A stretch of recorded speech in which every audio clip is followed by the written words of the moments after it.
बिस्मिल्लाहिर्रहमानिर्रहीम। अस्सलाम वालेकुम स्टूडेंट्स, उम्मीद है कि आप सब खैरियत से होंगे और अपनी अपनी लाइफ में खुश और सेफ होंगे। आज आपके साथ course code 8601 education statistic autumn 2021 की फर्स्ट असाइनमेंट को शेयर करूंगी। वीडियो को एंड तक देखिएगा और कोई भी क्वेश्चन या क्यूरी हो तो आप हमें कमेंट बॉक्स में बता सकते हैं। इसके अलावा अगर आपको हमारे साथ कोई भी असाइनमेंट के लिए कॉन्टैक्ट करना है तो स्क्रीन पे हमारा नंबर दिया हुआ है व्हाट्सएप, आप हमारे साथ कॉन्टैक्ट कर सकते हैं। तो स्टूडेंट वीडियो स्टार्ट करते हैं।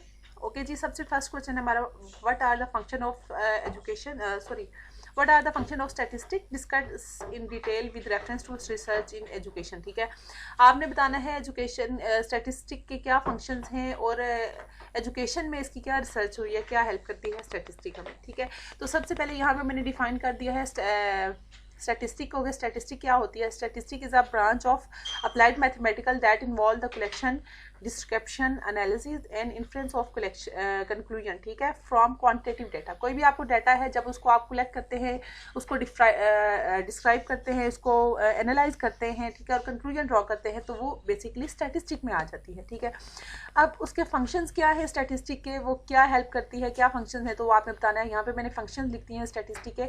सबसे फर्स्ट पे है, देखें हमारे पास है presenting facts in simple form. कोई भी फैक्ट्स होते हैं उनको सिंपल फॉर्म में प्रेजेंट करता है। Reduce the complexity of data. ठीक है, फैसिलिटेट कंपैरिजन। ठीक है, हेल्प करती है, जो भी हेल्प करती है वो मैंने यहाँ पे राइट करती है। देन टेस्टिंग हाइपोथेसिस में है, फॉर्मुलेशन ऑफ पॉलिसीज आ जाती है, फोरकास्टिंग में आ जाती है, ड्राइव वैलिड इन्फ्रेंस आ जाती है। देन इट इनलार्ज नॉलेज को इंक्रीज करती है, इन्हेंस करती है। टू मेजर अनसर्टेनिटी को आप मेजर कर जाते हैं, किसी भी बिजनेस में हो, कॉमर्स में हो, इकोनॉमिक्स में हो। ठीक है, टू ड्रॉ रिटेंशियल कंक्लूजन। ठीक है, किसी भी कंक्लूजन को ड्रॉ करने के लिए हमें स्टैटिस्टिक हेल्पफुल है। तो ये मैंने इसके कुछ फंक्शंस थे वो यहाँ मैंने राइट कर दिए हैं। देन उन्होंने कहा था कि विद रिस्पेक्ट टू एजुकेशन में जो रिसर्च हुई है स्टैटिस्टिक की, उस हवाले से आपने बताना है। तो यहाँ पे मैंने यहाँ पे भी पॉइंट्स राइट किए हैं। Basics of scientific approach to problem. ठीक है, it helps to teacher to provide the most exact type of description. ठीक है, then it make the teacher defined exact in procedure and thinking. Educational and vocational guidelines देती है, सबसे important बात है। It enable the teacher to summarize the result in meaningful and convenient form. ठीक है, then उसके बाद हमारे पास आ जाता है एजुकेशनल एक्सपेरिमेंट एंड रिसर्च आ जाती है। In it enable the teacher to draw general conclusion. ठीक है, कंक्लूजन को ड्रॉ करने में हेल्प करती है। Then it help the teacher to predict the future performance of the pupil. Student की फ्यूचर परफॉर्मेंस को स्टैटिस्टिक के जरिए उनके जो है ना प्रीवियस परफॉर्मेंस को देखते हुए वो जज कर सकती है टीचर। ठीक है, then static enable the teachers to analyse some of the casual factors underlying complex and otherwise be wild events. ठीक है, तो यहाँ पे आगे हमारा क्वेश्चन नंबर 1 एंड होता है और यहाँ पे लास्ट में उसके मैंने रेफरेंस ऐड कर दिए हैं क्वेश्चन नंबर 1 के। अब आते हैं क्वेश्चन नंबर 2 की तरफ, और क्वेश्चन नंबर 2 है हमारा, right a comprehensive note on types of variables. ठीक है, वेरिएबल और उसकी टाइप्स पे आपने नोट लिखना है। तो बेसिकली वेरिएबल जो है उसको आप कह सकते हैं कि जो वेरी करता है person to person, thing to thing. ठीक है, इंडिविजुअल टू इंडिविजुअल। ठीक है, डिफरेंट कैरेक्टरिस्टिक के थ्रू आप इनको वेरी कर सकते हैं। जिस तरह सपोज अगर आप देखें एक ह्यूमन की हाइट्स हैं, ठीक है, डिफरेंट ह्यूमन्स की अगर 4-5 लोग हैं तो उनकी हाइट डिफरेंट होती है, डिफरेंट वेरी करेंगी, एक की हाइट दूसरे से बहुत वेरी करेगी। इसके अलावा अगर आई कलर देखें आप, मैरिटल स्टेटस देखें, ठीक है, सिबलिंग्स देखें, नंबर ऑफ सिबलिंग्स, तो वो भी डिफरेंट पीपल के डिफरेंट वेरी करेंगे। ठीक है, तो ये मैंने सबसे पहले इसको डिफाइन कर दिया है। ठीक है, characteristic that vary from one person or thing to another is called variable. ठीक है, आगे मैंने इसकी डेफिनेशन भी देती है, एग्जांपल्स मैंने ऐड कर दी हैं इसकी। देन उन्होंने कहा था कि टाइप्स ऑफ वेरिएबल बताना है, तो सबसे पहले टाइप्स ऑफ वेरिएबल में हमारे पास आ जाती है क्वांटिटेटिव वेरिएबल्स आ जाती है। ठीक है, सॉरी क्वालिटेटिव वेरिएबल्स आ जाती है। क्वालिटेटिव में आता है कि किसी भी चीज़ की क्वालिटी, ठीक है, कि एक पर्सन की क्वालिटी दूसरों से वेरी करती है। सपोज अगर एक पर्सन जो है वो अच्छा है इंग्लिश स्पीकिंग में तो दूसरा नहीं है, तो ये एक पर्सन की दूसरों से वेरी करेंगे। इसी तरह मेल और फीमेल वेरी करते हैं, डिफरेंट रिलीजन्स जो हैं वो वेरी करते हैं। ठीक है, तो ये सारी जो आती हैं क्वालिटेटिव, डिफरेंट क्वालिटीज़ जो हैं, बेशक वो कलर्स की बेस पे हों, जेंडर की बेस पे हों, सोशल स्टेटस की बेस पे हो, ठीक है, मेथड ऑफ पेमेंट की बेस पे हो, ये सारी चीज़ें वेरी करती हैं। तो क्वालिटेटिव वेरिएबल यहाँ पे आ गई। उसके बाद आ जाता है quantitative variable. Quantitative variable basically numerical variable होती है, न्यूमेरिक्स की फॉर्म में जो होती हैं वो क्वांटिटी, ठीक है, किसी भी चीज़ की क्वांटिटी जो है वो इस तरह मेजर की जा सकती है, नंबर्स की फॉर्म में होती है बेसिकली। तो यहाँ पे क्वांटिटेटिव वेरिएबल बता दिया। देन डिस्क्रीट वेरिएबल, ये भी एक टाइप है वेरिएबल्स की। ठीक है, तो जो डिस्क्रीट वेरिएबल होती है वो होल नंबर की फॉर्म में होती है, ठीक है। सपोज फैमिली साइज हो जाता है, नंबर ऑफ डिफेक्टिव आइटम्स हो जाता है, या नंबर ऑफ पेंसिल्स हो जाता है, डिफरेंट होते हैं, नंबर ऑफ मंथ्स हो जाता है। तो ये सारी चीज़ें जो है ना डिस्क्रीट वेरिएबल में आ जाती हैं। उसके अलावा आ जाता है कॉन्टिन्यूस वेरिएबल, ठीक है। कॉन्टिन्यूस वेरिएबल में आप जो है ना इनफाइनाइट नंबर भी हो सकते हैं, ठीक है। सपोज आप शुगर लेवल किसी का चेक करें, ब्लड प्रेशर चेक करें, टेम्परेचर चेक करें, हाइट वेट चेक करें, तो वो डिफरेंट कॉन्टिन्यूस फॉर्म में आ सकती हैं, ठीक है। तो यहाँ पे हमने ये राइट कर दिया। देन इंडिपेंडेंट वेरिएबल है, ये भी एक फॉर्म है वेरिएबल की, ठीक है। उसके अलावा अगला हमारे पास आ जाता है डिपेंडेंट वेरिएबल, ठीक है। इंडिपेंडेंट वेरिएबल वही है कि उसका किसी पे के साथ कोई कंसर्न नहीं होता, और डिपेंडेंट वेरिएबल होता है कि एक वेरिएबल जो दूसरी पे वो डिपेंड करती है, उस पर इफेक्ट करती है, ठीक है। यहाँ पे देखें डिपेंडेंट वेरिएबल की दे दी गई है एग्जांपल के अगर एक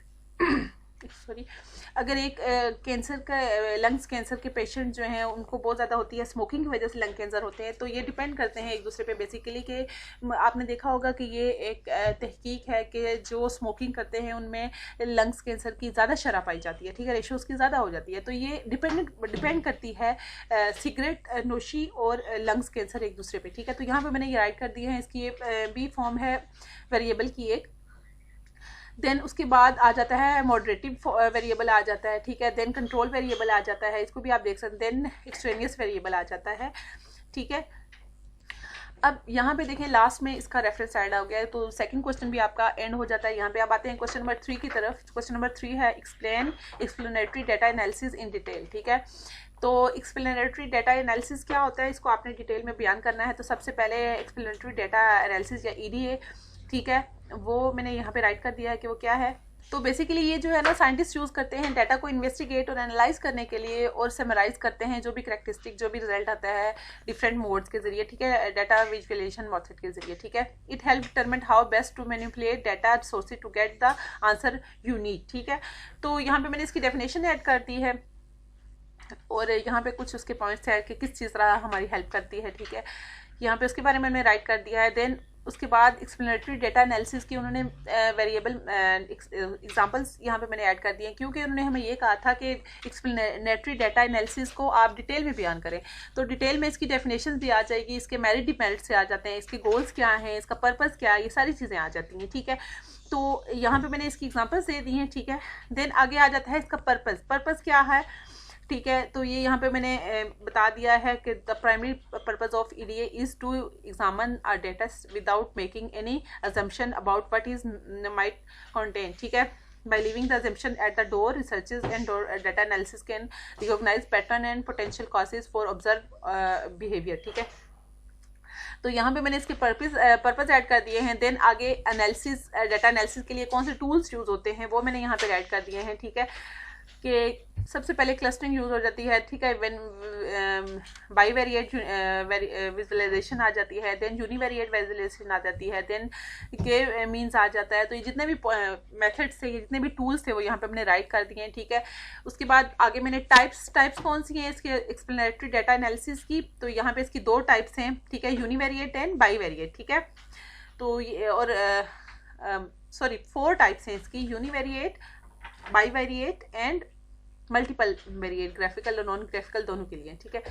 तो ये यहाँ पे मैंने इसकी टाइप्स भी राइट करती हैं, यहाँ से आप देख सकते हैं, ठीक है। तो नेक्स्ट हमारा यहाँ पे लास्ट में आके कंक्लूजन ऐड कर दिया है मैंने, क्योंकि इन्होंने कहा था कि इन डिटेल में राइट करने, तो डिटेल में कंक्लूजन मस्ट आपने जो भी राइट किया होगा उसका कंक्लूजन आपने निकाल के लिखना है, ठीक है। ये अच्छा इम्पैक्ट डालेगा जो चेकर होता है, जो असाइनमेंट्स आपको चेक करता है, उस पर अच्छा इफेक्ट आता है अगर आप कंक्लूजन ऐड करेंगे, ठीक है। उसके बाद मैंने रेफरेंस ऐड कर दिए हैं, वो भी PDF फॉर्म वो APA स्टाइल में है, आप यहाँ से देख सकते हैं, ठीक है। अब आते हैं क्वेश्चन नंबर 4 की तरफ, जो कि है write down the basic purpose of measurement of central tendency, give example from your daily life, ठीक है। तो सबसे पहले तो आपने मेजरमेंट ऑफ सेंट्रल टेंडेंसी के बारे में बता देना है। तो measurement of central tendency basically जो है ना समरी होती है, जो भी आप इंटायर डाटा की समरी होती है जो एक सिंगल वैल्यू के जरिए रिप्रेजेंट की जाती है, ठीक है, तो वो मेजर ऑफ सेंट्रल टेंडेंसीज आ जाती हैं। तो इसको मेजर करने के लिए आप मीन, मीडियन, मॉड, 3 बेसिक इसके पॉइंट्स हैं जिससे आप मेजर ऑफ सेंट्रल टेंडेंसी को मेजर कर सकते हैं, ठीक है। अच्छा, अब आगे देखते हैं, ये मैंने यहाँ पे राइट किया, उसके बाद मैंने थोड़ा सा मीन के बारे में बता दिया है, थोड़ा सा मीडियन के बारे में बता दिया है, थोड़ा सा मॉड के बारे में बता दिया, ठीक है। अब उन्होंने कहा था कि बेसिक पर्पस क्या है मेजरमेंट ऑफ सेंट्रल टेंडेंसी के, तो बेसिक पर्पस मैंने यहाँ पे बता दिया है, टू फाइंड रिप्रेजेंटेटिव वैल्यू, ठीक है। Central tendency is very useful in psychology, ठीक है। देन आगे है हमारे पास to condense data to make comparison, ठीक है। ये सारे पॉइंट्स जो हैं ये पर्पस हैं मेजरमेंट ऑफ सेंट्रल टेंडेंसी के, ठीक है। Help in further statistical analysis, statistic analysis जो भी आप करेंगे उसमें आपकी हेल्पफुल होगी। देन उन्होंने कहा था कि आपने डेली लाइफ से आप इसकी एग्जांपल देनी है, तो यहाँ पे मैंने कुछ एग्जांपल ऐड कर ली हैं, ठीक है। मीन की ऐड कर दी हैं, ठीक है, मीडियन की भी ऐड कर दी हैं, मॉड की भी ऐड कर दी हैं। जो भी एग्जांपल थी डेली लाइफ से मैंने यहाँ पे राइट कर दी हैं, ठीक है। तो यहाँ पे लास्ट में इसका एग्जांपल रेफरेंस ऐड कर दिए हैं। यहाँ से क्वेश्चन नंबर 4 भी हमारा एंड होता है। तो अब देखते हैं क्वेश्चन नंबर 5 क्या है। क्वेश्चन नंबर 5 है write down merits and demerits of mean, median and mod. Mean, median और मॉड के आपने मेरिट्स एंड डीमेरिट्स लिखने हैं। सबसे पहले मैंने मीन को डिफाइन किया है कि मीन क्या होती है, देन उसके एडवांटेजेस बता दिए हैं मीन के, ठीक है। Simple to understand and calculate, then rigid formula help further study, minimum fluctuation, no need of data arrangement, ठीक है। इसमें कोई भी डाटा अरेंजमेंट की जरूरत नहीं होती, आप जैसी वैल्यू वैसे ही फाइंड कर सकते हैं। बेस्ड ऑन ऑब्जर्वेशन की बेस पे होता है, ठीक है। Finite and not effective by samples, ठीक है, सैम्पल्स को इफेक्ट नहीं करता। यहाँ पे मैंने इसके 7 एडवांटेजेस दे दिए हैं। अब आते हैं डिसएडवांटेजेस की तरफ। तो distortion due to extreme values, large data problem, ठीक है, providing of percentage and ratios, problem of percentage and ratios, ठीक है। तो क्योंकि जब लार्ज डाटा होगा तो मीन उसमें बहुत ज़्यादा हेल्पफुल या इफेक्टिव नहीं होगा। अब आते हैं मीडियन की तरफ। तो मीडियन से आप शो कर सकते हैं, मीडियन बेसिकली मिड पॉइंट को कहते हैं। किसी भी डाटा को आप जब अरेंज करेंगे असेंडिंग या डिसेंडिंग असेंडिंग ऑर्डर में या डिसेंडिंग ऑर्डर में, तो जो मीन होता है, मीडियन होता है, वो आपकी मिडल वैल्यू होती है, ठीक है। तो उसके बाद उन्होंने कहा था कि एडवांटेजेस बताने हैं। एडवांटेजेस इजी एंड सिंपल है, अनइफेक्टेड बाय एक्सट्रीम वैल्यू, ठीक है। इस तरह मीन कर रहा था, इफेक्ट कर रहा था, एक्सट्रीम वैल्यू को ये इफेक्ट नहीं करता, ठीक है। देन ग्राफिकल रिप्रेजेंटेशन होती है, suitable for open and distribution होती है, ठीक है। सूटेबल फॉर क्वांटिटेटिव फिनोमेना होती है, फर्दर स्टडी होती है, ठीक है। Not effective by extreme value होती है। तो ये सारे पॉइंट्स मैंने यहाँ पे राइट कर दिए हैं इसके, ठीक है। उसके अलावा हर एक पॉइंट के कुछ एडवांटेजेस होते हैं और डिसएडवांटेजेस भी होते हैं। तो ये उसके कुछ डिसएडवांटेजेस भी हैं जो मैंने यहाँ पे ऐड कर दिए हैं, ठीक है। Unsuitable for even observation, unsuitable for algebraic treatment, unsuitable for fraction and percentages, ठीक है। लार्ज नंबर ऑफ आइटम्स, ठीक है। Problem with even observation. तो ये जितने भी इसके पॉइंट्स थे वो यहाँ पे मैंने राइट कर दिए हैं, इसकी डिमेरिट्स भी, ठीक है। अब आते हैं मॉड की तरफ। तो मॉड क्या होता है, जो भी किसी भी डाटा में जो वैल्यू मोस्ट फ्रिक्वेंटली अकर कर रही होती है वो आपका मॉड होता है, ठीक है। तो इसके एडवांटेजेस क्या है ये मैंने लिखी हैं, ठीक है। Mod is repeatedly comparison easy to calculate, ठीक है। Mod is not all affected by extreme values. Mod can be conveniently located, ठीक है। किसी भी डाटा में अगर एक वैल्यू बहुत ज़्यादा दफ़ा आ रही है तो वही आपका मॉड होगा, ठीक है।